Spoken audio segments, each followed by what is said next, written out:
Ang oras po natin, alas 9:04 ng umaga. Programang walang itatago, kwentuhang walang preno, diretsahan ang balitaktakan dito. Huwag kang bibitiw at baka hindi mo masagap ang mga impormasyong off the record. DZRH Executive Session. Kasama ang inyong mga sesyonista, Senator J.V. Ejercito, Secretary Boying Remulla, Ambassador Teddy Boy Locsin, Attorney Todo Dulay, Congressman Jonathan De La Cruz, Ed Javier, Paulo Capino. DZRH Executive Session.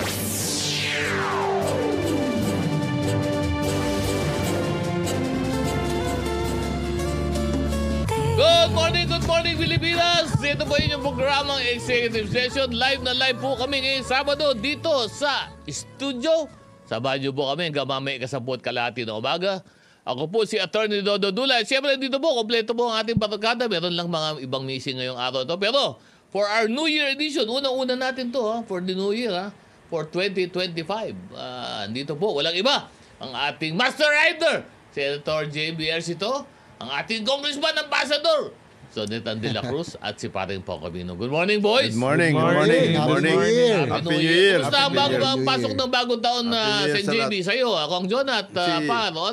Happy New Year. Happy New Year. Kumusta yung pagpasok ninyo? Yung Siyempre, pinasok ninyo ng New Year? Siyempre, putukan yun eh. Putukan yun. Basta ipinadala ko sa yung mga kautusan. Yun na. Sana sinunod mo. Sana sinunod mo. Yung 10 kautusan. Tama si Sen eh. Tama si Sen. Yun eh, safety lang naman. Safety reminder. Pang safety, tama. Alam niyo, baka magkamali ka eh. Baka magkamali ka. Yung mga nakikinig lang po ngayon, yung bagong dating. Meron po sa Bukotosan si Senator JB. Siya po yun. Kaya yun, hago po yun sa kanyang karanasan. Yung 10 kautusan. 10 kautusan. Mami, isi-share namin sa inyo yun.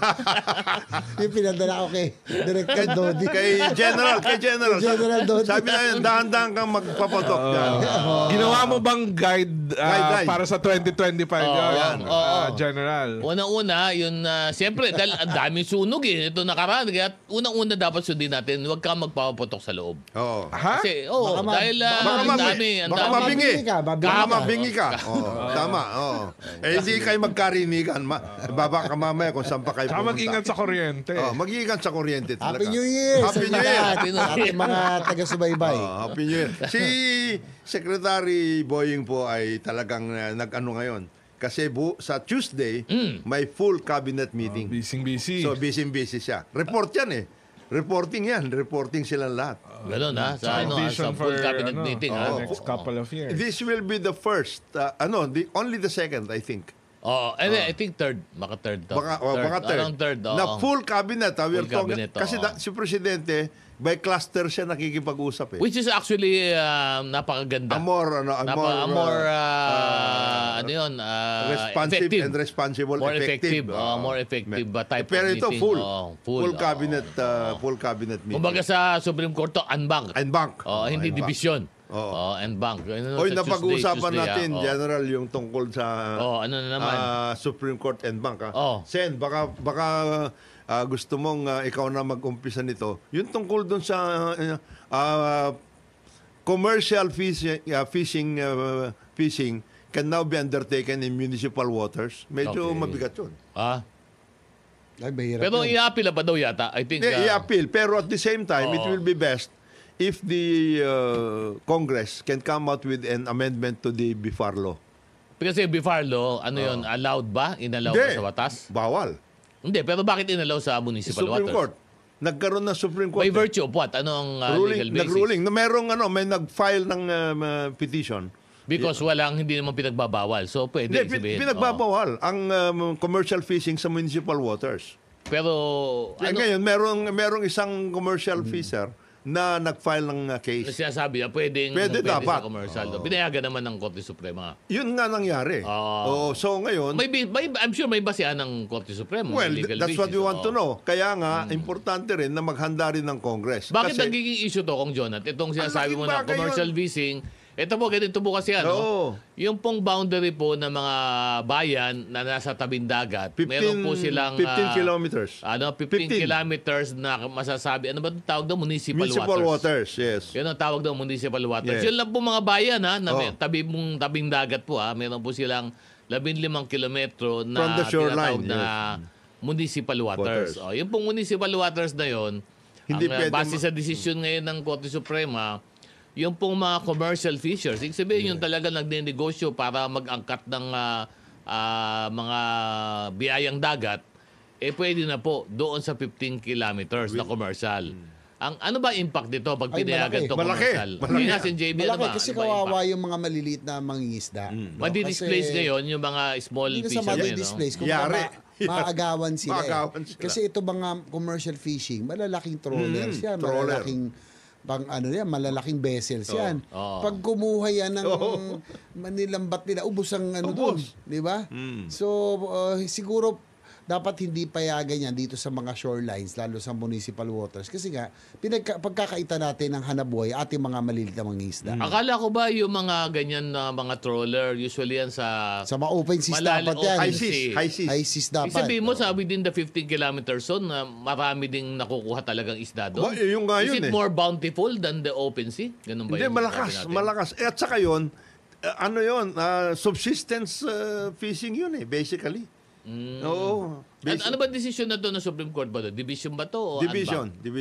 Pwede pa iakyat nila sa Enbank. Pero at the same time, siguro maghanda na rin ng Congress just to define. Baka kasi meron mga ang desisyon ng Korte Suprema base doon sa existing legislation na maaaring hindi malinaw or yung ganong klase, no? Actually, malinaw. Kaya lang, merong, nasa akin yung yung kung sino yung fishing company na nag-file. Baka maganda naman kasi yung argumento nila. Posible rin ganun. Tignan natin. Ang importante kasi, maproteksyonan yung sinasabi nga ni Sen, maproteksyonan ng ating mga fisher folks na malaliit. Within the municipal waters. Within the municipal waters, which is in fact what they're trying to do right now. Dinadagdagan nga nila yung pondo para nga magkaroon ng fishing fleet na magagaling din, magaganda yung mga small fisher folks. At the same time, yung sinasabi rin ni Sen na kailangan magkaroon na rin tayo ng new technology for purposes of processing. Hindi lang processing. Storing, at saka, and then processing. At saka harvesting our fishing resources. Alam mo kung bakit? In other areas and other countries, nagkakaroon na ng high volume na aquaculture in the seas. Kagaya sa Vietnam, kagaya sa US. Pati yung ating pampano, ang sinasabi sa akin, yung pampano, kaya na bang i-farm yun? Pwede na i-farm ang pampano? Pati yung ating pampano, pwede na. Yung white pampano, parang farm yun Yes. Farm na? Pati yung galing pati yung, di ba, meron tayo. Magaling na ngayon. Meron na. Kagaya ng Sarangani Bay. Ang laki ng bangus. Ang sinasabi ni Kong Jonat, alam niyo po, ay yung dati po kasi, yung fish farming nasa kalupaan. Dati yun, naghuhukay, naglalagay ka ng takip dyan, pinupuno mo ng tubig doon ng farming. Ngayon ay nauuso na po dahil na rin sa teknolohiya na doon na po mismo sa dagat. Yun lang medyo mababaw lang siguro, hindi man ganun kalaliman. Na kaya na hong lagyan ng lambat yan. Parang ginagawa sa Laguna, di ba? Except in open sea, no? At doon na yung kinoculture yung mga isda. At actually, matagal na ginagawa sa mga Vietnam to. Yes, matagal na. Sa Vietnam nga, kung hindi ako nagkakamali, yung pong mga nakatira sa tabing dagat, sa ilalim po nila, meron po silang fish farm. Sa ilalim ng bahay nila. Meron. Kaya kukuha lang sila, aanin lang sila doon para sa kanilang pangkain. Pero alam mo, dapat yan ang mga dapat nating pagtuunan ng pansin, no? Kasi kaya naman dito. Kaya talaga. In fact, yung binabanggit ni Kong Jonat, yung pampano ay na-culture na. Meron ako kaibigan, no? Yung sila, Uy family, yung mayroong fisher farm. Yung fisher farm. Isa sila sa malalaking commercial na nagbebenta ng mga mga isda, no? Mga seafoods na culture. Alam mo, sobrang sarap na sarap ako, Gerald Dodi, no? Pawi, King Jonat. yung aeronautic manad, yung tinatawag na jade perch na fish, na mukha siyang tilapia, pero napakasarap. Alam niyo saan galing to? Sa Australia. Pero, tapos dito pinasok nila dito, kinulture nila. Ngayon ay nag-harvest na sila. Binibenta na. Sobrang sarap. Perch tawag Jade perch. No? Sana masarapan din kami. Matikman namin yun. Pero, ibig sabihin, hindi tayo dapat manatili sa dati. Kailangan talaga mag-innovate. Kailangan mag-innovate. So, kaya naman. Yung binabanggit kong Jonat, lalo ngayon, 112 million tayo. Kailangan tayo mag-isip ng mga paraan para maging productive tayo na hindi lang tayo yung traditional.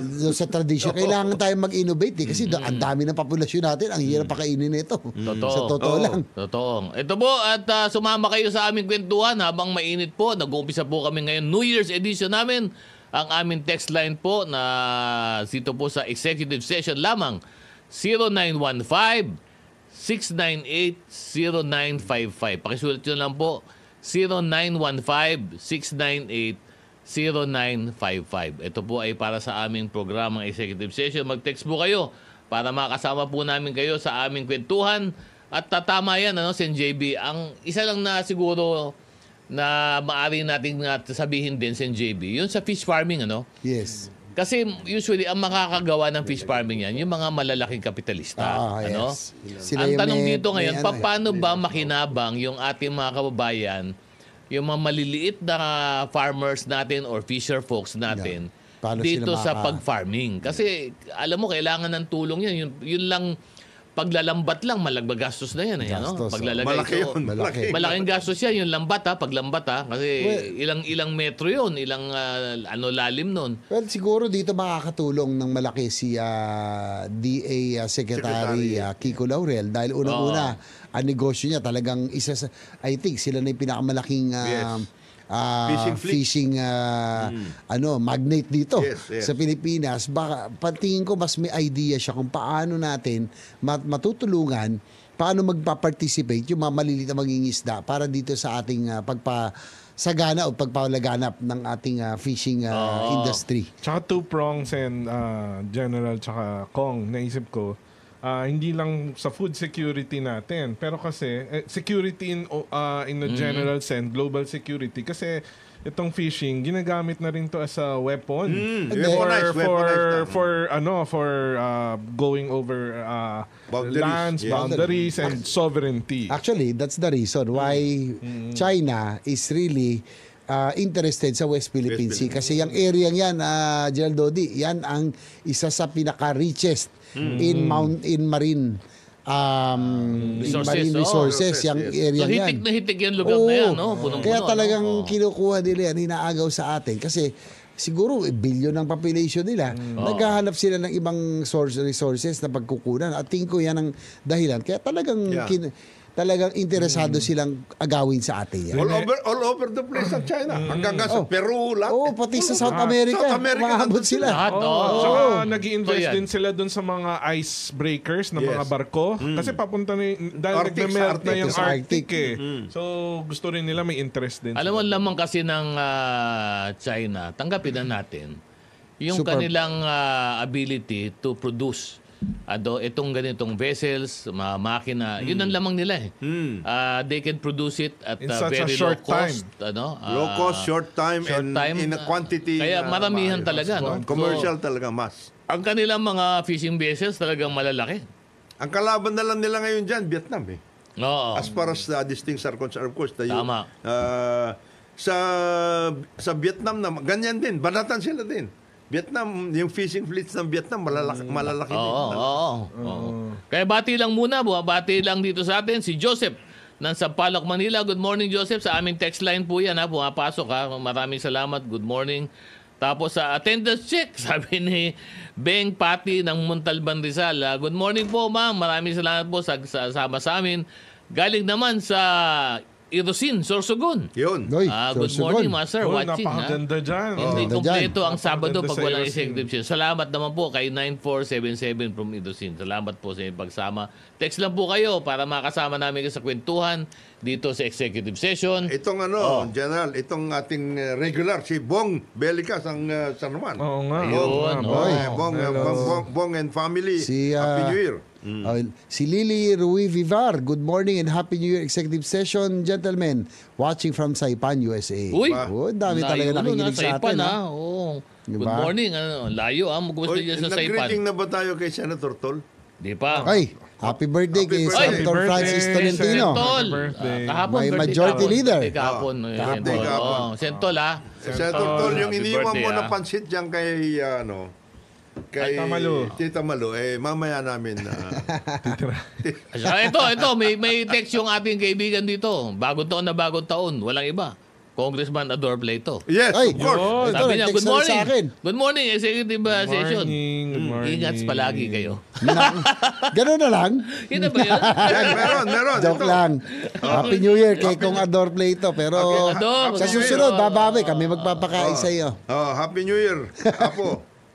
Kaya thank you rin kay Chairman Altenco pala sa lunch Oy, niya. Yes, oy, yes. Chairman, Pinakain sa atin. Chairman Al. Napakasarap sa Haisin Lu. Ay, Silo. Chairman Ang sarap. Al, thank you. Chairman Ay, Al, thank you. Oo, Maraming salamat. Thank you, boss. Thank you.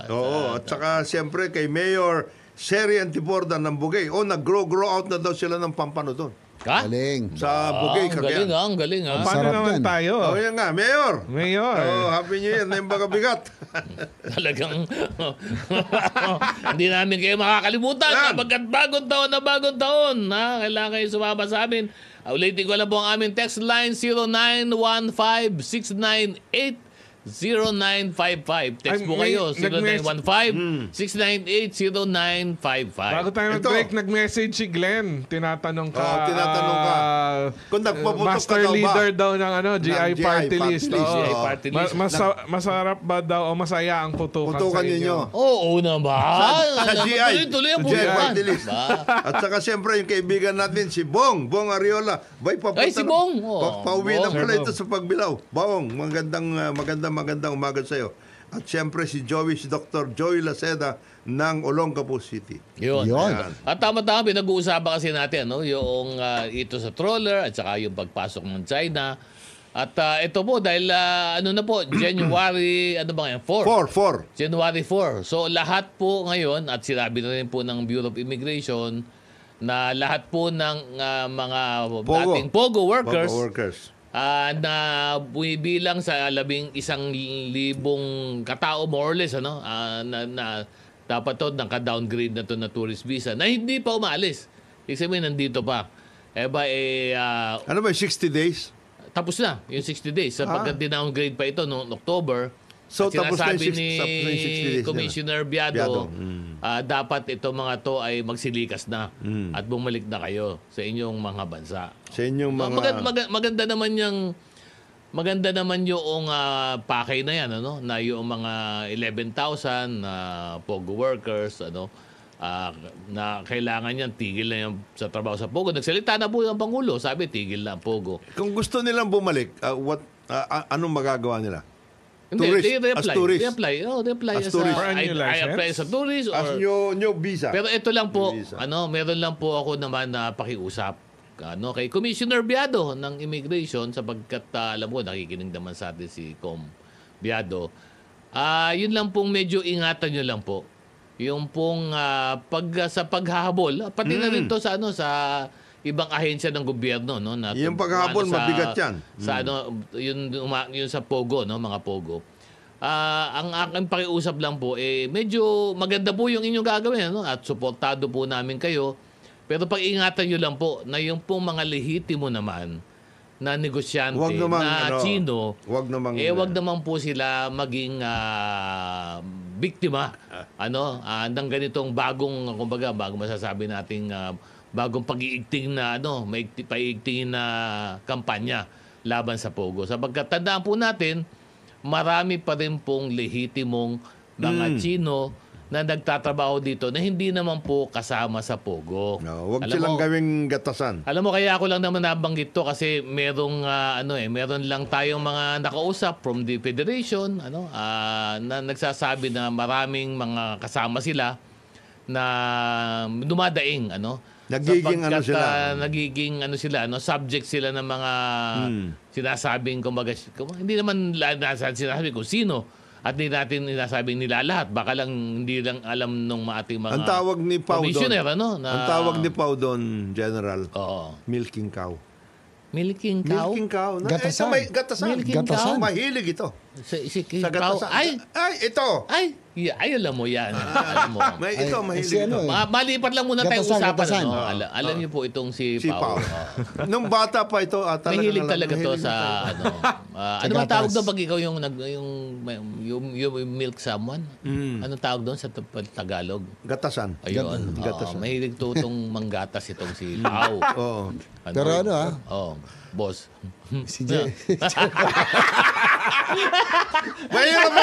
Alam mo, ikaw ba yung patitigan? Patitigan mo lang. Gatasan. Ayan, Hindi, mahirap. naalala ko lang minsan kasi sa isa nag-order ng kape si Nag-order to. General Dodi. Nag-order to. Nangyari. Natanong coffee with cream or sure. Sabi niya, dapat merong milk. Otherwise, Ayan. I will get it from the source. Sabi? Ikaw. Sabi ka, General. Hindi, yung fresh. Ikaw, hindi pa naman tapos eh. Di ba? ikaw- From the source. Grabe ka, General, ha? Hindi, kasi bagay na bagay talaga si General sa internal Hindi, affairs. alam mo kung bakit. Internal affairs to Paliwanag ko sa inyo. Paliwanag ko sa inyo bakit. Ano yung source na yun? Yung kasing kapag fresh ang gatas, fresh ang gatas, mas hindi masisira yung tiyan mo. Kasi fresh eh. Alam mo yan, Pao. Alam mo yun, dapat totoo alam niya. mo yan. Tanong mo, yung mga process against fresh, yung mga madadali. So, kailangan non-pasteurized dapat. Fresh. Ang fresh actually, Fresh. matalagang ano yan. Sa gut, Kasi yung gut pasteurized, health mo. iba eh. Iba yung epekto. Iba yung pasteurized. Iba yung pasteurized. Iba yung fresh. Sabi, ito, alam mo kanino ka natutunan to, yung laging from the source, the fresh. Senator JB. Siya nagturo sa akin. Sabi niya, Dodo, pag kuha ka ng gatas Huwag ka magkakamali. kunin mo lagi yung fresh. Sabi ko, ganun ba? Wag process. Wag process. Wala Pero po, anything hindi process. process. Hindi process. Siyempre, iba yung fresh talaga. Oh, Iba yung fresh. talaga yung Kahit fresh. sa anong iba. pagkain. Kasi pag process, sabi ni Pao, makukuryente ka. Ayun. May kuryente din doon? Alam mo, Kahapon may natikman ako. Oy, meron ka fresh? Hindi, Hindi. Hindi, yung sa kaibigan ko, di ba, nagbisikleta ako kahapon. Naka Saan ka dumaan? 70. Hindi natin, pakinggan natin to. Pakinggan natin to. 50, naka 70 kilometers ako, 58 kahapon. Di ako na-ako ka nun. Dalaw ako ng Silang Cavite. Sa Cafe Agapita, yung kaibigan natin si Amot. Maganda. Isa sa sikat na pinupuntahan yung Cafe Agapita eh. Saan yun? Pero may bago siya. Silang? Sa Silang. Pero may bago silang Fresh? Coffee. Dahil ka sa kape, di ba? Ito, cup coffee, ang ginamit gata. Coconut latte, ang sarap. Sobrang sarap. Gata sa kape. Gata sa bago yan. Espresso, gata, nilagyan nila espresso, hinalo. Naku, napakasarap. Okay yun na. Bago. Coco latte para sosyal. Coco latte. Coco latte. Pero ang galing, di ba? Napaka-innovative. No? Uy, Cafe General, Agapita. Coco latte. Kasi siyempre, pag gata, General. kailangan fresh yan. Dapat fresh. Di ba? Fresh, Fresh, dapat gata, fresh. di ba? Kasi sensitive ang gata. Oo, mapapanis. mapapanis yun, di ba? Mapapanis, Oo. Yan, kita mo? Coco latte. talaga. Saan ko nakuha yung mga ganyang bagay, di ba? Coco latte. Walang iba kundi kay Coco Master latte. Rider, di ba? Siyempre, General, alam mo na, Coco latte. Ito yan. yung advantage natin sa yan. sa pagbabike, pagmumotor. Ang dami kong Hindi, napupunta. alam mo si JB, ikaw talaga, yan talaga yung Turismo, makilala ka, yung yan turismo. talaga yung pagmumotor mo. Motorismo. Ang dami mo talaga nakikita mga lugar, nakikita mo yung mga kakaibang pagkain, kakaibang tanawin, at saka lahat ng kakaiba. Yun ang damang ka sa amin. At Kasi saka- ikaw yung unang nakakatikim eh. Oo. Hindi kasi nga, Ito. Kahapon, may natikman din ako sa- Meron daw natikman na naman. Longganisang imus. Sikat yun, ano? Bakit masarap? Sikat yan, di ba? Kung John, Longganisang imus. Longganisang imus. Iba, sikat iba. din yan. Iba. Sa... Mayor, AA Advincula, baka naman. Baka naman. Mayor AA, Baka naman. Advincula. Baka Masarap, naman. masarap yung longganisang Oh, imus. longganisang imos. Kakaiba rin si JB. Kakaiba. Sarap, sikat talaga yun. Sikat yun. In fact, si Secretary Boying, dati nagpapadala niya. Yan ang, Dahil sikat nga, kilalang kilala yan. Alam mo, sinasabi ni Pero Pao. hindi nagpapadala ngayon. So, parang sinasabi mo. Mayor AA. Oh. Advincula. Doon sa cafe, tinatangi. Yeah. Si Hindi Mayor, ako nakapunta Mayor kahapon. AA. Kape, tinatangi, Mayor imos AA, longganisa. alam niyo po, Mayor. pag kami po yung nag-usap ng pagkain nagkikwento, may ibig sabihin po yan. Kasi ganyan din ho sinasabi namin palagi doon sa Happy New Year, Oh. Governor Rodito Albano. Hindi Yeah. na nga kay Kabagan Gordon. Hindi na kay pag-usapan, Tony Pet na pagkain. daw nga kung Tony Pet na. Kung Kung Tony Pet. Yung kabagan. Oo nga eh, si Kong Bro dito, tagal Gob. ng pansit kabaga namin. Dinala muna sa Japan. Unang-una, kung Bago gusto mo, dalawa. pwede siya mas madali magpadala. Tempura na lang kaysa sa kapansit kabagan. Pero Okay magbe-break po muna tayo. Ang oras po natin, alas 9:29 ng umaga. Good morning, Pilipinas! Ito po yung programa Executive Session. Nagbabalik na naman po kami. Second segment na po namin. Huwag kayo bibitiw, ha? Sapagkat tuloy-tuloy po ang aming kwentuhan at talakayan ng iba't ibang mga issue at chismis. Kasama na yan. Pero ito, basa lang muna tayo sapagkat marami nagte-text dito sa amin. Salamat po sa inyong pag-text at kasama namin kayo. Ito, may sabi si 7175. Wala nga pogo. Meron naman bago na Bingo Pilipinas. Kaya napag-usapan nyo. Meron naman Bingo Pilipinas. Dati na yun, di ba? Bingo Plus. Ha? Bingo Plus. Marami na ngayon games. Marami na ngayon. Ano papatakbo ng Pagcor ba? Pagcor. Pagcor lahat. License. License by Pagcor. Ito naman galing kay PO3 Romel San Pascual, retired. Ng Coast Guard to. Nakikinig po from Wounded Soldiers Agricultural Cooperative Farm na Sugbu, Batangas. Oy, okay yan. Okay ganda yan. Cooperative Farm. Maganda yung mga ginagawa Oo nyo na yan. nga, okay yan. Galing naman kay Joe Ramos ng Teresa Rizal. Sabi niya, good morning, Kasesyon. Have a blessed day. To all of you, also Happy New Year. Stay safe. God bless. Maraming salamat po. Galing naman kay Mindy Baisa. Namimiss ka ni Mindy Baisa, paring Ed. Uy. Si paring Ed na namimiss niya. Paring May Ed, fan si May paring fan. Ed, Si Triple A, ha?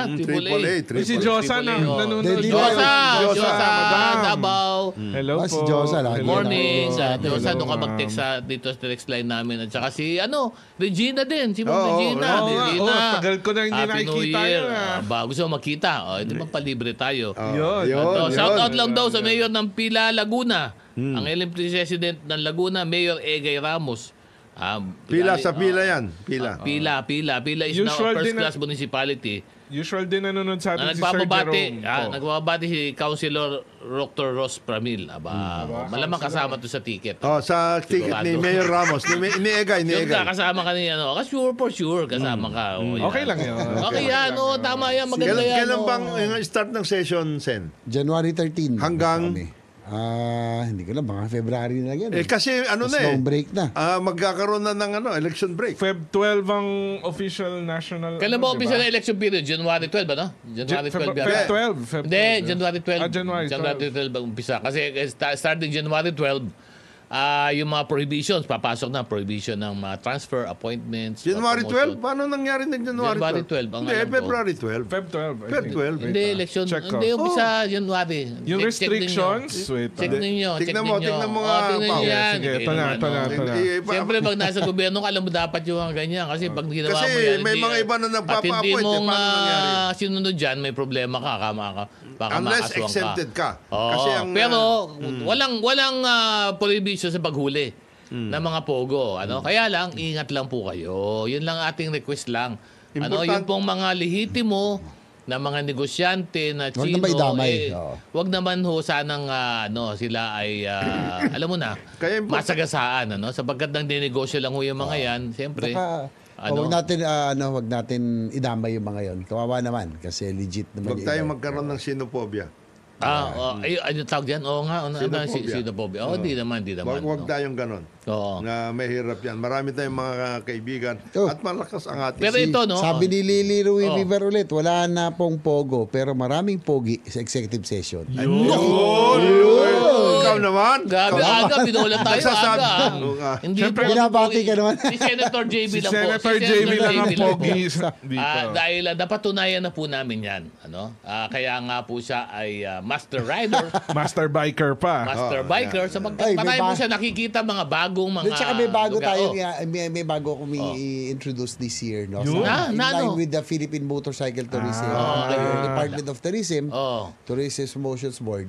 Di ba, naging medyo successful na yung Philippine Yes. Motorcycle Tourism. Oh. Cyclotourism naman, yung mga nagbabike, dadalhin natin sa iba't ibang lugar, yung mga bikers grupo, tapos sila Uy, naman ang maganda yan. magpo-promote ng tourism. Alam mo yung Maganda invitation yan. na yan? Tourism. Maganda Health yan. and tourism. Pwede ba natin na Sen JB, for example, gawing international yan? Na Ay. kumbaga i-invite natin Yes. lahat ng mga Bikers. biker groups Worldwide. na gusto mag-tour sa Pilipinas, gawa ng package. Parang gagawa mo na yan ng yung package. long term natin and meron na tayong kausap kayo. Di ba kami po nag-tour kami sa Europe.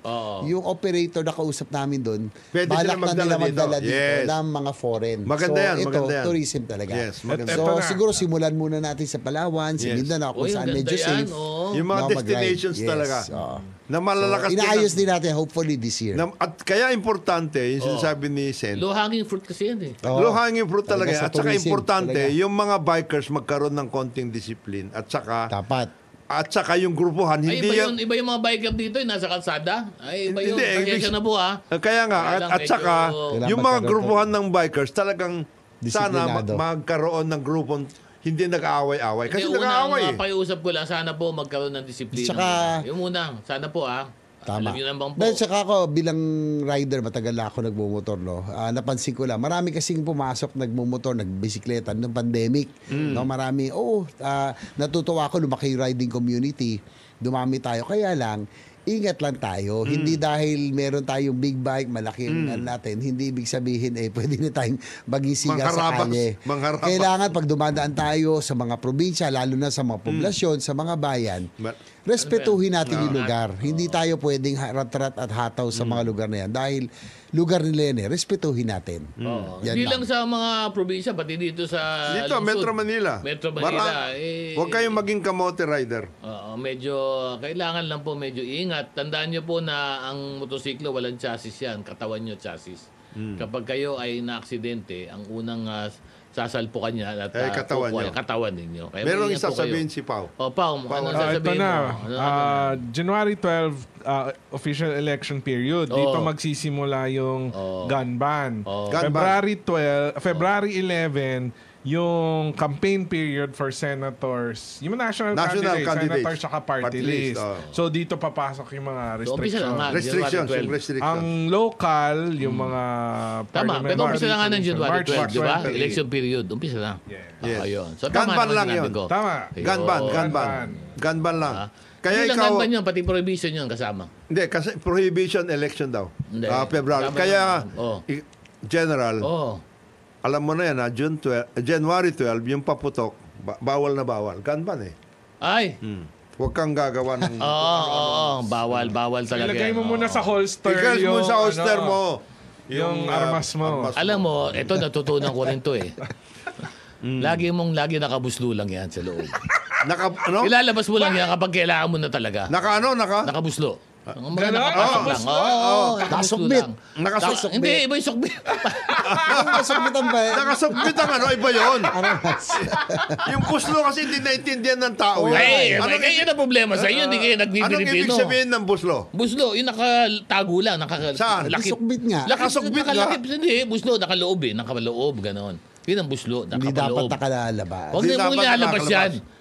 Ay, bawal yon sa PNP. Bawal yan ganyan. Kahit may PNP Unless naka-uniform ka. At least Oo, naka-uniform. bawal Unless mong naka-uniform. i-display yan. Uniform daw ni po, ibaksa. Diba? Kailangan niya. Ay, nga pala, magkakongratulate ko lang ang PNP, mga kasama ko. At saka, Yes. siyempre, si Chief PNP Romel Marbil dahil napakapayapa nitong nakaraang Christmas season na to. No? At siyempre, meron bang insidente na mabilis namang naayos. Kaya, May nangyayari maganda. Congratulations sa Congratulations. PNP. Sa PNP. The whole PNP. The whole PNP. Oo, mandyan naman. At saka, of course, Dahil siguro naman, dapat lang sapagkat walang break kami din sa PNP. at saka, No break, pumasok kayo lahat. bagamat Magtrabaho. maraming naputukan nung New Year. Uy. At saka, maganda naman ang ng Department Oy, of Health. kumonti, nabawasan nyo ng Sabi ng Department of Health. Yung naputukan, konti lang yung naputukan. Nababawasan na. Dati, naalala ko, no? Matindi. Parang yun yung pinapanood, yung mga naputulan ng daliri. At least mga medyo ganun. nababawasan na. Oo, maraming naputukan, pero okay lang naman, game lang naman sila. Oo. Pero hindi yun, kasi hindi naman tumama sa Hindi daliri. tumama sa... Hindi naman naano sa daliri. Hindi na sira yung mga daliri. So, sa January 12, kahit kalabit, hindi pwede. ng gatilyo. Hindi pwede. Bawal na. Bawal nga eh. Bawal Gun ban na magbabutok eh. Gun ban nga eh. Gun ban nga eh. Oo, kaya ingat tayo dyan, di ba? Sa mga kalabit, ingat sa mga kalabit. Unang-una, tandaan nyo yung mga 10 kautusan.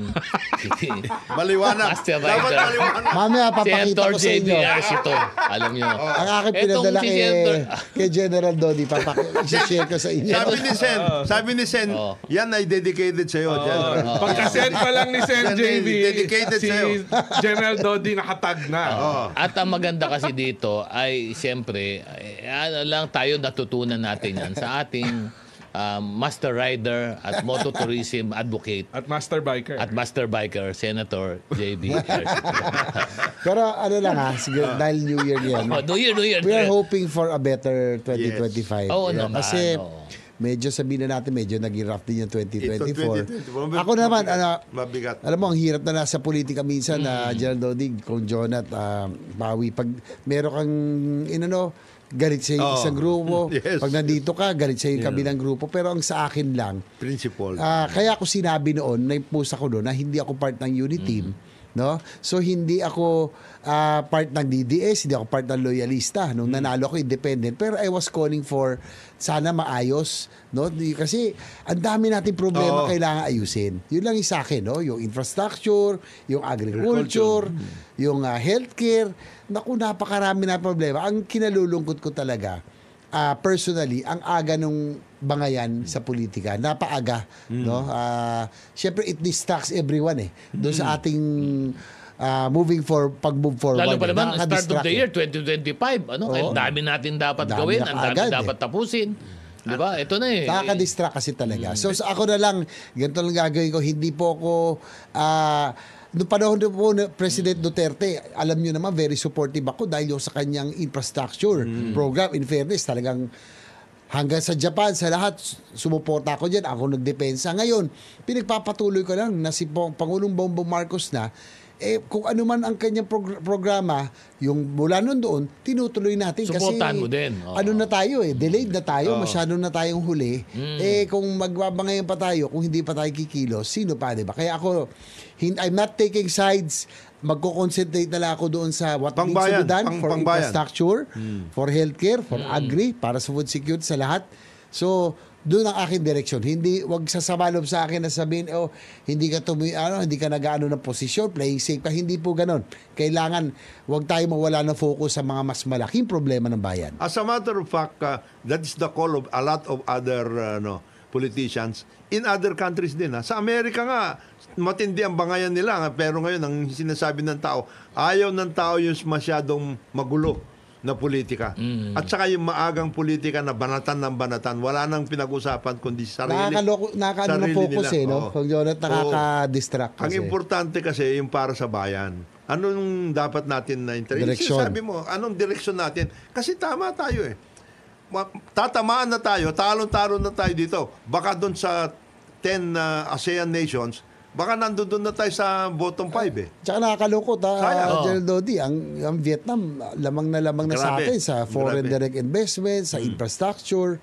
Dapat sa atin yun, tayo dapat yun Alam mo, diba? Kailangan tayo humabol. Magagalit ang tao sa atin kung yung pa rin ang ating nakausap ko yung yung ambassador ng Vietnam dati. Nagkwentuhan lang kami, nagkape kami. At tinanong ko siya, alam mo bakit, sabi ko, ba't nagpupunta sa Vietnam yung mga malalaking investor sa Vietnam? Nakukuha ninyo. Alam mo, sabi niya, we are ahead of the Philippines in infrastructure by 10 years. Pinabaho na daw nila yung kanilang infrastruktura for investments talaga 10 years ago. Sabi niya, ito, inaani lang namin ito. Okay. Pero may lamang tayo. Kasi nung kinausap naman natin, yung mga negosyante naman, sa totoo lang, marami sa kanila gusto sa Pilipinas. Mas gusto nila sa Pilipinas. Ang dami nasasabi. Alam mo, sabi niya, if you only had the infrastructure, sabi niya, we would like to stay here in the Philippines. Sabi ko, bakit niyo gusto sa Pilipinas? Sabi ko, di ba kayo natataasan sa, for example, sa mga kuryente, sa presyo ng labor, for example, mataas na. Sabi niya, actually, hindi naman issue yung cost na yun sa amin. Ang pinaka-problema namin dyan, infra talaga ninyo. Kaya nga, Dodi, alam mo yung mga bagay na yan, infrastructure, gaya na nabanggit mo, kinuwento ng ambassador. Nag-invest sila 10 years ago, 20 years ago. 10 years ago, We should have done that years ago. 40 years ago. Oo, kasi long-term planning ito, long-term execution, implementation. Pag sinabi mong infrastructure, bawa railway system na lang, airport, ang paggawa niya, studies, yung agreement, yung mga packaging, implementation, lahat takes taon time. Inaabot, ano? Oo. Taon inaabot. Taon yan. Kaya nga pati construction pa, taon pa yan. Taon yan. Kaya nga ayoko mawala tayo sa focus. Kaya nga, wag nyo sana doon sa mga basher na ganun. Hindi po sa ako'y playing safe. Kaya lang ako'y nanghihinayang sa panahon. Masyado na ho tayong nahuhuli. Kaya nga yung ingay sa politika, sabi ko, hindi na ako makikialam dyan. Basta focus na lang muna tayo dito sa mga what needs to be done. Kaya I think doon sa full cabinet meeting ni Presidente, yan ang pag-uusapan kasi he only has about 3.5 years in his administration. Oo. So, Ang bilis ng panahon. ang bilis ng panahon. Yung legacy projects na sinasabi niya, dapat ma-identify na mabuti at maayos. Kasi, yun na lang ang maiiwanan para sa bayan eh. Yung sinasabi ni Sen, 40 years ago, nauna na nga tayo eh. Nauna tayo sa trend.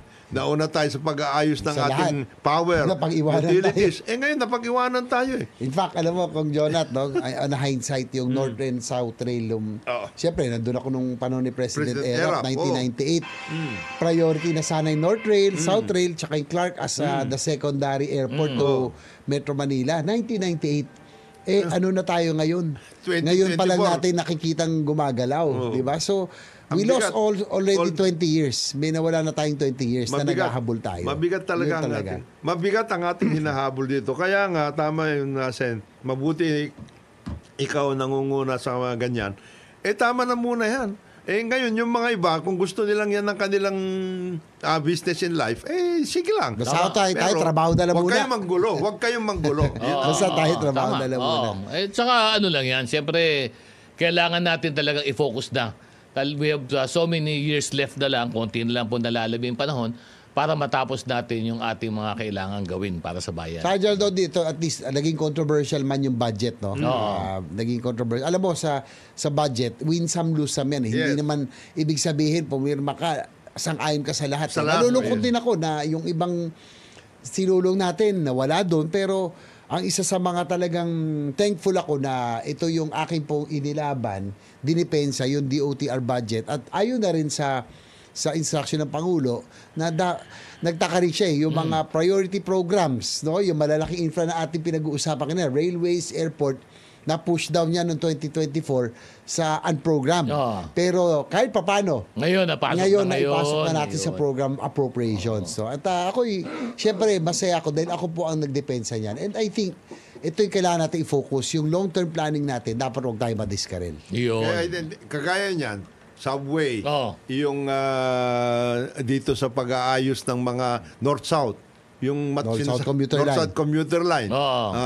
Yan, mga legacy projects yan. Yung ating mga airports and ports. Mayroon daw cruise ports na inaayos ngayon. So, tignan natin na mabuti yan. But more importantly at this point, kasi yan ang ramdam ng tao, yung tungkol nga sa agriculture. Ayun. Kasi yung bigas, yung mga importante yun eh. There has to be a way, Sen, yung mga na mayroon naman tayong identified na key production areas eh. Lalong-lalo na sa specific crops like rice. Agriculture, no? Buhusan natin sila doon. Kung kulang sila ng post-harvest facilities, kulang ng rice mill, kulang ng connectivity, etc. Ayusin na natin doon. Sa sugar. Diba? Yung coconut industry, napaka-importante niya. Hindi, yung sa rice nga, no? Tinanong ko rin yan, yung sa rice. Sabi ko. Example, ang isang malaki exporter ng rice, I think, is Vietnam also, no? And Thailand. So, tinanong ko din doon sa ambassador. Sabi ko, bakit ang Vietnam? Ang daming, ang daming yung sobra-sobra yung bigas yun, nag-export pa kayo. Sabi niya, ang lamang namin sa inyo, sa Pilipinas, una, malawak yung aming palayan. Pero sabi niya, kami, we can harvest with our technology. Ginagamit ang technology. Intensive ang kanila. We can harvest 3 times a year, sabi niya. 3 beses sa isang taon. Kasi hindi naman, kailangan din kaya din natin yun. Kaya, pero dapat din pag-isipan natin, ang Pilipinas po, tayo po ay nasa daanan ng bagyo.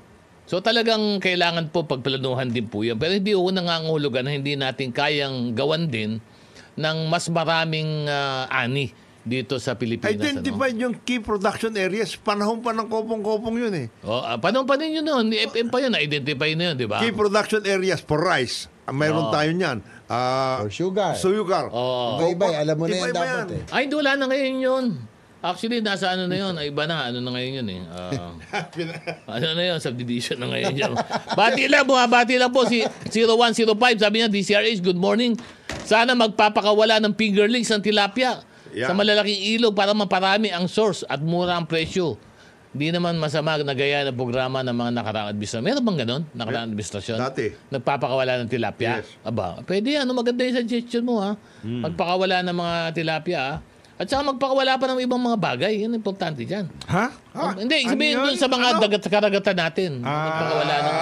Alam mo kayong dalawa, bagong taon na bagong taon. Hala ko, mahilig ka sa pakawala, General. Magpapakawala ka. Gulo talaga nito. Mahilig ka sa pakawala, ha? Speaking of tilapia, si tilapia Romeo Gakutan, yung maraming followers, yung Si Idol Romy. Nag-message sa akin, kailan daw ba ako kasi sabi ko, nainggit ako sa buro, parang yung mga nagpapakain. Bakit? Paborito ko yan. Sino pangalan yan? Idol Romy, siguro this week ako ipapasyal siya magmumotor kami. Batang Regas ko yan. Si JB lang ang... Si Idol Romy. Taga Pampanga. Si Romy lang. Sarap magluto na. Si Romy, ba't si JB lang? Sama ko si Raymond Roquillo, si Raul, sa Batang Quiapo, ang ating magiging mayor. Paano naman ang executive session? Pwede kayo sumama. Sama doon. Saan yan? Very Malapit welcoming lang. yan. Saan siya? Si Idol Romy. Idol Romy. Sa inyo sa ako mo. Mag-break na muna tayo. Break muna. Ang oras muna natin, alas 9:54 ng umaga. Number 1. Good morning, Pilipinas! Ito po, third segment na po ng aming executive session. Hanggang alas 10:30 po kami ng umaga. Pag po kayong bibitiw. Pero bago po niyan, babatiin lang po natin yung ating mga sumusubaybay sa aming Facebook. Ako Dito magbabasa nito. Basahin mo. Sabi ni ating... Janini Angeles, Yan. Blessed Saturday po sa aming very humble na Inspector General Iyas na si Attorney Brigido Dulay. Yan. Internal affairs daw. Mahilig ka daw. Mahilig ka daw si internal affairs. Ito, sabi ni Laylab o Lilab, iba po ang buslo at sukbit. Oo, iba yun. Tama. Makinig kayo, iba yung buslo, iba yung sukbit. Happy New Year, by the way. Oo. To General Omeng Bronner, AFP Chief of Staff, and General Dong Palafox. Yay, good morning, mga general. General natin. Kay Tom De La Paz, good morning, Sen JB. Naway bigyan kayo ng lakas na sa muling pagbalik sa Senado. Ipaglaban ang ating mga kababayan. Siyempre, lagi po kayo pinaglalaban. Salamat. JB. Yes. Ria Soto, good morning sa lahat. Marcos Bautista, ang root cause na mga yan, sinasabi natin, corrupt. Ang mga iba, yan, tama naman, mga dami diyang mga... Kay Junjun Martinez, magandang umaga po sa inyo at maligong bagong taon po. Sen J. Versus, salamat sa inyong sa executive session. Salamat sa inyong makabulong talakayan. Yun. Si Remedios Bayog, nagsusubaybay din sa atin dito sa ating executive session. Si Junjun Martinez, si Marian Diaz, nakikinig din. Emma Lazaro, thank you. Jean Agron, nakikinig. Sabi niya, ang pinagtatutunan mo ba, General, na subdivision, hindi, wag yan. Anong natin basahin? Salamat kay Tom De La Paz. Maraming salamat. Kakais kay Zoji, asawa niya si Polly, PMA Class 88. Lagi nakikinig sa atin sa San Jose City yan. Yun. Si Ben Stalosa, nakikinig din sa atin. Si Saturnino Laoay Senior, watching from Quezon City, ha. Maraming salamat po sa inyong pagsama sa akin. Ito may nagtatanong. Sige. Di ba, ano pa? magkaiba ang sukbit tsaka buslo. Sukbit tsaka buslo. Ang kalabit daw at kilitiba magkaiba din. Ikaw magsabi niya kasi ikaw ang sanay dyan. Ikaw ang sanay dyan. Ikaw magsabi dyan. Kalabit na kasi alam ko na wala naman text yan pero ikaw gusto mo lang malaman. Sige, ikaw na rin sumagot. Saka ikaw din ang sanay ka dyan, ha? Yung kalabit at kilite, si Pao, alam yan, K&K. Ito, galing naman kay 4259. Magandang umaga po. Sabi niya, baka naman pwede pong tingnan ni Sen JB yung mga operation ng mga electric co-op. Tama yan. Sisilipin po yan ni Sen JB. Ito may tanong. One of the worst na natin dito, nightmare natin tungkol sa power cost. Sa totoo lang. Ganun, kailangan ayusin natin yan, yung power natin. Very complicated itong power industry natin. After EPIRA, naging problema na. Malaki. Kailangan siguro about time ma-amend na itong EPIRA. Finally, dapat maayos yan. Ito may tanong, mga sir, ang election officer ba under civil service law? Kasi yung pag-sponsor ng ad ng kandidato ay same as asking a favor na bawal. Pag sponsor ng ad ng, ay hindi pa naman hindi pa naman na election period, pwede pa po yan. Kaya, basta wag lang ang government. Wag lang po siya government. Mahirap yun. Mahirap yun. From Caloocan South, si 9105, nag-text sa atin. Maraming salamat. Galing naman kay Didi Manuel Digman, Bacoor City, Cavite. Uy, Digman, masarap yun. halo-halo. Halo-halo. Alam natin, ha? Masarap yan. Halo-halo, matagal na po dyan. Halo-halo, ha? Ito naman, nagyayaya naman si 9477, si Erosin. Sabi niya, punta kayo dito sa Sorsogon. Sa Erosin, maganda dyan sa Erosin. Gusto ko dyan. At dito sa Maganda rin mga kalye dyan. Sa Legazpi City, si Summer Sea at saka yung grupong BBM dyan. Ayun, at kay Joe Ramos ka, ng Teresa Reyes, sabi niya mga senior citizen, pansinin naman, bigyan sana ng pansin ang universal pension. Kasi kawawa naman, di na po makapagtrabaho. At napag-usapan po kasi yan, yung mga senior at saka yung may sakit. Mga ayuda. Meron lang, naglabas lang kasi si Secretary Pangandama nung bagong circular na Guidelines. pinapayagan na po ang mga government employees na makakuha ng HMO, yung bibigyan ng pera para igamitin pangkuha On their own. ng Health Maintenance Organization, yung mga government employees. Napakaganda po niyan. At ngayon lang po nangyari yan sa panunungkulan ni Presidente Marcos. Talagang ngayon po may pagkakataon na yung mga ating mga nasa gobyerno, matagal nung hinihiling yan na sana ay mabigyan ng pagkakataon, makakuha ng additional support for health and maintenance. Ano yan? Organized at saka supported by government? Funded by government? Funded by government. Under what arrangement yan? Ano yan? Merong allocation ng a certain amount. Department na of Health? pwedeng, hindi. Ayaw ko kung ano yan. Kailan malaman natin na mabuti kasi alam mo, yung mga ganyan na workout, maganda, pero kailan yung basic guidelines importante kasi doon nagkakaproblema eh. Yung release ng funds, pati yung pag-ano sa mga ayuda at lahat.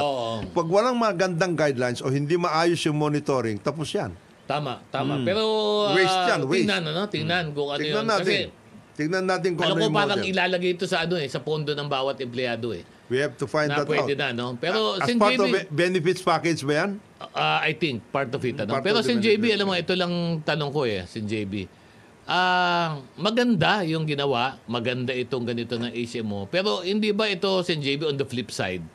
Hindi ba sumasalamin din ito noong kumbaga sinasabi natin na pagkukulang din ng PhilHealth? Pagkukulang natin. Di ba? Kasi kung talaga sapat din naman yun sa PhilHealth, hindi naman natin kakailanganin ng additional na mga HMO sa totoo lang, di ba, Sen JB? Actually, nung sa napasa universal healthcare, kung pundado yan, hindi naman natin kailangan ng Hindi, additional. alam mo lahat ng kaguluhan na ito, lalo ni controversial budget na bakit nagkaroon ng excess funds ang PhilHealth na kinuha na revert sa National Treasury para magamit sa ibang programa.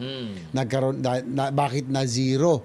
Ito yung hindi naintindihan lahat sa budgeting na zero yung subsidy ng PhilHealth. Kumbaga, hindi na siguro na ipaliwanag na maayos. Halimbawa, sa isang pamilya, di ba? Halimbawa, yung mga anak nag-aaral pa. Yung anak na isa, nabigyan mo na ng allowance, pamatrikula, marami pa siyang pera, marami siyang excess. Pero yung iba mong mga anak na kailangan mo rin bigyan, siyempre sabi mo, humihingi ka na, marami ka pang dala, marami ka pang pera. Gamitin muna natin sa iba. Kung ba ganun ang budgeting, di ba, Kung Jonah? Yes. Titignan ng gobyerno, dati kasi, di ko rin naintindihan yan Kung yung hindi mo nagagamit, kung hindi mo siya, yung absorptive capacity na tinatawag, halimbawa na isang department, pag nakita, halimbawa, for this year, 1 billion. Tapos ang nagamit mo lang 300 million. So may sobra ka 700. May sayang yung 700 na magagamit sa iba. So ang nangyari po dyan, si PhilHealth 500 billion ang kanilang reserve fund. Tapos 89 billion dineclare ang excess fund, no? Kaya dapat ginamit po nila yan. No? Kung ginamit po na maayos, in-implement na tama ang Universal Healthcare Law, sabi ko nga, di dapat sila nag-declare ng excess noong unang-una. Kasi marami pa tayong kababayan na nahihirapan magbayad ng kanilang hospital bills. Di ba? Ang dami pumupunta sa amin, humihingi na MAIF sa mga politiko, guarantee letter. Kung tinupad at tinaas po nila yung participation, yung halimbawa, hospital bill na 500,000, kung halimbawa 200, 300,000 sinagot ng PhilHealth, ang laking bagay sana nun. Bakit nila tinitipid? Yun po naging para silang private corporation, Kong Jonat, Yes. na private insurance na kung makakatakas sa obligasyon, tatakasan nila. Hindi ho tayo private corporation. Yan ang sinasabi sa PhilHealth. Kung ano ang pondo nyo, gamitin yan dapat. Kung kinakailan mag-supplemental, okay lang. Basta nalaman natin na yung mga kababayan natin, hindi na nahihirapan sa pagbayad ng ospital. Yun po ang nangyari. Kaya, hindi ibig sabihin na mawawala ang pondo ng PhilHealth. Malaki po ang pondo ng PhilHealth. Kaya lang, talagang dapat inubliga sila na gamitin ito. At yan ang sisigurado natin, General Dodi, no? Itong February siguro, January, February, Papatawag ka ng hearing magpapatawag na ako ng as the principal sponsor of the Universal Healthcare Act. Yung Oversight Committee on the implementation of the UHC ay papatawag na natin. Saan ba tayo nagkulang? Pero maganda, Pakisama mo na, Sen, yung sinasabi ni General, yung tungkol nga doon sa pinagbigyan na magkaroon ng HMO ang government employees. Para, alam mo, maganda Sen, yun ha, pero ako, kasangayon ako doon ha, maganda yun. Ang nagiging problema na naman dyan, which happened in other projects before, gaya ng computer, vendor-oriented na naman yan. Yan ang ayaw natin mangyari. Iharap ng mga HMOs na hindi naman kaya magbigay ng healthcare, ito na naman sila, pasok sa mga Baka negosyoin lang. Negosyo yan. Although itong budget talaga may magkakaroon ng legal question kasi nga ako yung principal sponsor din ng Universal Healthcare Act at yung pagkukunan natin yung for sa mga PWD, senior citizen, indigent, may hirap. Yun yung tinatawag indirect contributors. Ang pagkukunan ng pagbayad ng kanilang premium sa Syntax galing. So, yun ang magiging question ngayon kasi yan ay earmark. No? Yes. Kumbaga, sa batas, ang sabi, set aside kung saan yung makukuha sa tabako, sweetened, sugar-sweetened beverage, liquor. Yan po ay dapat mapunta po for UHC para po sa indirect contributor. So, yun ang magiging question na earmark yan. Dapat yan mapunta talaga sa healthcare. Yun. At bati lang tayo kay Lawrence Atanasio. Sabi niya, good morning po, sir. Watching from PNP Command Center. Uy, nagtatrabaho yung aming command center. Hanggang ngayon, nagtatrabaho. At kinukumusta ka, Senator JB. Galing kay Lawrence Atanasio. At basa rin tayo, nakikinig sa atin si Teresita Chu Marsigan sa atin naman Facebook. Sabi niya, today is our 49th wedding. 49th? Wow. Wedding anniversary. Happy anniversary to my hubby, Mike Marasigan. Uy, congratulations ha. 49 ha. Nag-uusap pa ba kayo?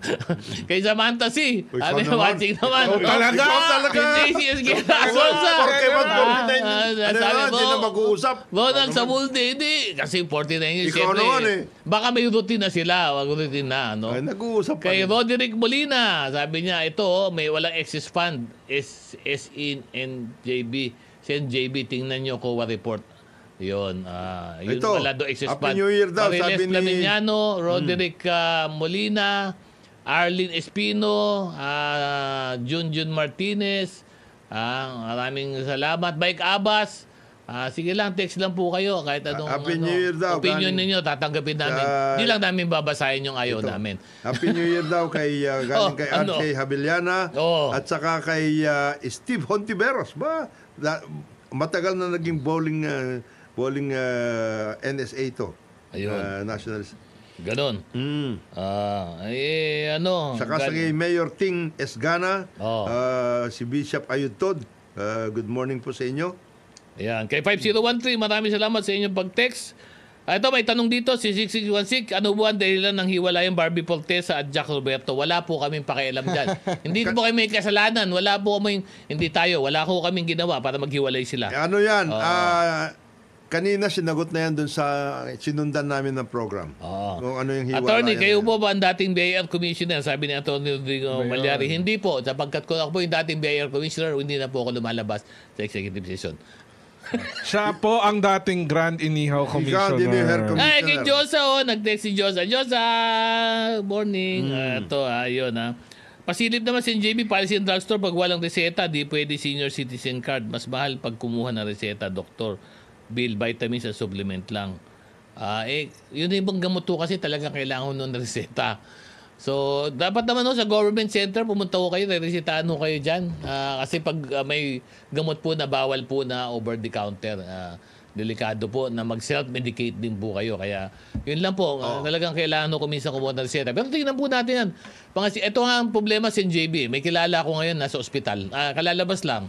Nag-self-medicate? Hindi, senior citizen siya. Pero ang bill niya 1 million mahigit. Grabe. Ang tanong ngayon dito, paano kaya babayaran yung JB? Senior na ito. Paano kaya yung mga ganyan? Ha? Nagka-pneumonia, tapos nagkaroon ng complication. Ano kayang pwedeng solusyon? Pag senior na ako, tayo magsi-senior na. Ako, senior na ako eh. Hindi ko naman tinatago yun. Mabigat yan. Paano ngayon? Hindi, dyan nga tayo nagagalit. Dyan nga kami nagkainitan doon ng presidente ng PhilHealth. Kasi nga po, alam nyo, although talaga admitted itong Universal Healthcare Law is really an ambitious measure, pero ang laki sanang magagaan kung talagang inimplement na tama't maayos. Sasabihin nila ng PhilHealth, kasi base sa case rate, sinabi niya magkano yun? 500,000 ang billing. Di ba? Tama. Tapos ang sinasagot ng PhilHealth, ilang libo lang, 12,000. Parang may mali doon. Di ba? Ayon sa batas, kailangan bumang out-of-pocket expense ng bawat Pilipino. Dapat ang sagutin ng PhilHealth ay malaking portion man lang na hindi na dapat mahirapan natin mga kababayan. Kaya lang, bakit nyo tinitipid? So doon nagsimula talaga yan eh. So, ang sa akin, yung case rate, dapat noon pa nila ginawa. Kaya nga titignan natin sa ating pong hearing. Siguro din. Sino ba nagkulang? DOH? PhilHealth? Si JB, ako na, pwede ba sa request ko lang sa hearing mo, isama mo rin yung Association of Private Hospitals? Hindi, dapat talaga kasama. Kasi sila rin yung naglalagay ng mataas na singil eh. Na kapag kinumpira mo sa case rate, talagang pagbataas ang singil ng ospital, maliit lang makakayanan naman ng case rate sapagkat pag tinaasa mo naman yung case rate ng PhilHealth, ang gagawin naman nun, tataasan naman nila yung singil nila. Lagi na lang at that percentage yung... Hindi, dapat talaga bantayan niya kasi nagkaroon na ng ilang scams. No? Yung tinatawag na upcasing. Yes, upcasing. Nagkaroon na yan ng hearing din. Collusion yan eh. Kasi ano yan eh, hindi lang PhilHealth collusion, yan. Sabihin, ano ba yung collusion sa Tagalog dyan? Ba naman Pilipino ang collusion? Sa buwatan. Ayan, sa buwatan. Kasama po ang doktor dyan. Doktor, yes. Private hospital o hospital at saka PhilHealth. So tatlo po yan. No, ang halimbawa, simpleng ubo, bronchitis, nagagawa nilang pneumonia, severe pneumonia pa, di ba? So yun naman ang hindi rin natin papayagan kasi may malaki ang nawawala dyan, billion din, no, sa ganyang pandaraya sa upcasing. Pandaraya na yan, di ba? Pero wag naman si PhilHealth na masyado tayo nagbabantay, tinitipid naman natin. Yung talaga nangangailangan. Alam mo, naawa ko, General Dodi, pumunta ako sa yung isang kababayan namin, isang leader namin sa San Juan, na ospital yung nanay niya, sa Cardinal na punta, may PhilHealth din naman doon. 1.5 million, kung hindi ako nagkakamali yung billing. Ang sinagot, 15,000. Ay, sus. Sabi ko, paano nangyari ho ito? Tinanong ko yung PhilHealth, sabi ko, kasi ganyan talaga, base sa case rate. Hindi ho natin pwedeng lagi na lang isasangkalan na base sa case rate. Bakit hindi sila gumawa ng paraan na in-adjust na nila ang case rate mula noon para tumaas ang participation? Halimbawa, 1.5 million. Sinugot ng PhilHealth ko 500,000 o 700,000. Di ang laking bagay na sana nun sa pamilya, di ba? Naramdaman. Yun po ang Universal Healthcare Law. Kaya nga po, yung nangyari po rito, pinipwersa natin ngayon ang PhilHealth na gamitin yung 500 billion o yung pondo nila, gamitin ito para sa mapakilabangan ating makababayan. Hindi po natin sila pinagkakaitan. Ang importante kasi dito, General, yung ramdam. Tama, maramdaman. Magparamdam. Yung magparamdam. At tayo magpaparamdam. Ito. Magpaparamdam muna tayo sa ating mga advertiser kasi kailangan nila tayong maramdaman. Dahil kung di dahil sa kanila, wala rin naman tayo. Thank you po mga aming mga advertiser. Ang oras po natin, alas 10:16 ng umaga. Good morning. Napaka-smooth ng ating intro naman na tutugin. Napakagaling talaga. OPM po talaga ng Pilipinas. Dapat tangkilikin natin. OPM nanood talaga. Ka ba ng MMFF? Metro Manila Film Fest films. Hindi ako na panood pa hindi pa. Pero alam ko yung mga pelikula. Hindi ko lang, wala lang oras.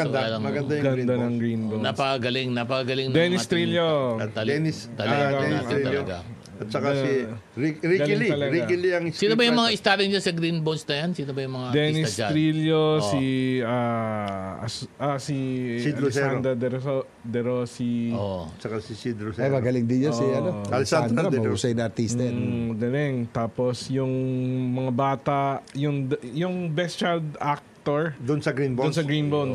Magaling, ano? Galing din. Galing. Hanggang kailan ba yung MMFF? MMFF. Hanggang kailan ba yan? January Depende kasi yan sa para kasi Parang stock market ang sinihan kung ano yung kumikita habang pinapatagal. Pero ang MMFF, I think hanggang January 5 yata, 6 o 12. Parang gano'n yata yan, di ba? Tatagal yan. Baka hanggang doon sa sa January 12. At saka siyempre po, itong darating na linggo, mag-ready po tayo, translasyon. Ang malaking event po yan. Ang Maynila ay walang pasok, holiday. Sa Paghandaan natin na mabuti. Maynila lang walang pasok. Baka iba, hindi ko kayo pumasok. Manila lang po ang walang pasok. Sapagkat punong-puno po yan, sigurado po. At ating ipagdiwang. Kailangan ng maayos na at disiplinadong pagdiriwang dyan. Tingnan din ho ninyo yung mga pupunta dyan sa translasyon na naghahanap ng paraan para sila ay makita. Lalong-lalo na yung mga politiko. Kasi baka ngayon baka mami umepal pa dyan. Iba ho yan. Alam mo yan. Pero bago yan, bago tayo, patapos na tayo, gusto ko lang pag-usapan po yung pong nagiging issue ngayon na malaking issue po, sapagkat yung ating po marami tayong Filipino caregivers sa Korea na nagrereklamo na po. At marami po bumabalik sa nangyayari sa mga caregiver natin. Siguro po, baka dapat silipin lang din ito ni Secretary Hans Kaptang. Napakagaling yan, napakasipag. Yes. Secretary ng DMW, baka dapat isilipin niyo po uli. Baka dapat ipagbawal na yung Filipino carers sapagkat marami po dyan hindi po nabibigyan ng tamang compensation at yung trabaho, ang usapan ay hindi po nasusunod. Kaya ang dami po dyan nabibiktima. Biktima na tawag ko kasi bumabalik bumabalik luhan, lugi pa. Nagiging nagiging katulong nagiging problema. Nagiging trabaho. Kaya baka dapat silipin lang, pagbawalan nyo muna sapagkat hindi po tama sa ating mga OFW na naiiba po yung kanilang kontrata. Pumunta sila doon para mag-alaga lang po ng mga senior, ng mga bata. Pero pag tumatagal po, nagiging tagapaglaban na. Iba pati ang kultura nila doon. Iba din, Iba ang kultura. Kailan silipin kasi baka mas marami pa po mga biktima. Baka dapat ipatigil yan. Ayusin muna yan. At saka ayusin niyang tungkol dyan sa caregiving policy. Kasi nangangailangan talaga itong mga ito. Aging population sila Kaya kailangan nila ng Pero ayusin natin yung sitwasyon natin. Huwag natin basta-basta pinagbibigyan yan. Hindi, tsaka dapat ito talagang bantayan ho yung mga agency, Kasi yan ho, responsibilidad po ng mga agency yan yung nagpapadala. Pero ito yata G2G2 nangyari dito, LGU to LGU. Maraming ganyan na nangyari. Kaya nagka-problema kasi walang sumasalo. Yun nung nagka-problema. Walang nagbabantay. Walang nagbabantay kasi LGU to LGU kasi, yung usapan. In fairness naman, kasi ito hindi... Kami yung mga pioneer na nagpadala ng OFW sa Korea noong 90s, through the Korean Federation of Small Businessmen. So far, maganda ang arrangement with Korea sa workers. Pagdating sa ating skilled and factory workers. Skilled and factory, nagkakaproblema lang talaga sa LGU kasi minsan, pag hindi na skill na maayos, nagkakaproblema rin yung iba yung sa agriculture. Alam po, minsan may mga hindi bumabalik na dapat nag-aaral lang doon o tawag doon. Basta na on-the-job training, dapat kumukuha ng technology transfer. Pero problema, nawawala. Apprenticeship. So, yun yung mga sting ko dapat na pagtuunan ng pansin kung paano magiging malalagyan na safeguards pag yung LGU to at saka alam mo, dapat disiplinahin din yung LGU to LGU program. Dapat hindi pwede na payagan yun. Dapat tawakan na ng national yun. Yes. Sapagkat walang safeguards kailangan yan, ang standard yan should follow the national standard. Kaya lang ito ito lang napansin. At alam ni Kong Jonat matagal na sa sektor ng migrant workers, si Kong Jonat, ang pinakamalaking problema po natin talaga sa mga OFW, yung sektor po nung tinatawag na parang household in the caregiving. Malaki po ang problema ng sektor na yan. Yung po sa bibilangin natin, 90% po ng problema ay nanggagaling po sa sektor na yan. Iba po yung workers ng factory, wala dyan. Yung mga skilled. Sa mga domestic talaga. Kayang disiplinahin yun. Madaling disiplinahin, pero yun yung domestic, malaking problema po yan. Cultural lang, problema At saka yung nakapaloob ka sa loob ng bahay. Naku, malaking talagang problema talaga yan, yung kasama sa bahay. Yan na may itatago yung dito lang problema na yun. Sa bahay pa lang dito sa atin, dito pa lang di ba? May problema ano pa pag nasa labas? Dayuhan pa yun, iba pa. Kaya dapat po siguro, tingnan po uli, baka dapat ipatigil muna ito dahil marami pong nabibiktima po na. At huwag na, biktima na eh. Sagat pumupunta po doon, hindi na po yun ang trabaho na naibibigay at ang sweldo hindi na po sumasapat doon sa kanilang ginagawa. Kawawa naman po yung ating mga OFW. So, huwag natin po payagan yan. Kaya dapat po bantayan lang po siguro ng DMW dahil hindi hawak talaga ng DMW ito, LGU to. LGU nga no? Yun ang naging problema. Medyo baka dapat silipin na pumasok na si Secretary Hans Kakdak na. Magaling naman si Secretary Hans. Matagal na sa sektor ng ng migrant workers yan. At Alam naman niya. Kasi nagiging problema talaga. Nagiging problema. Kaya yun lang po. Dapat po siguro talakayin pa rin natin yan susunod na programa natin dahil meron pa mga lumalapit sa atin na ito yung problema nila. Pero wala tayong oras mga boss. Kaya siguro magpaalam na tayo sapagkat ito may iniisip ng iba doon si Boy Timba si Pao. So magpaalam ka na Boy Timba. Ikaw na muna. Happy New Year po sa inyong lahat. Ako po si Paolo Capino. Ingat po. Happy New Year po at isang mapagpalang taon sa atin lahat. Ito po inyong kaibigan, Jonathan de la Cruz. Maligong bagong taon sa ating lahat. Pagdasal natin na ang taong 2025 ay mas maging mas maganda at maayos sa ating lahat. Mabuhay po. JBRs ito po. Ako naman po si Attorney Dudulay. Sa ngalan po ng iba pa namin kasama dito sa executive session, si Ambassador Teddy Boy Locsin, si Secretary Boyeng Rimulya. This executive session is now adjourned. Mabuhay ang Pilipinas! Mabuhay ang Pilipino! Happy New Year! Sa inyong lahat!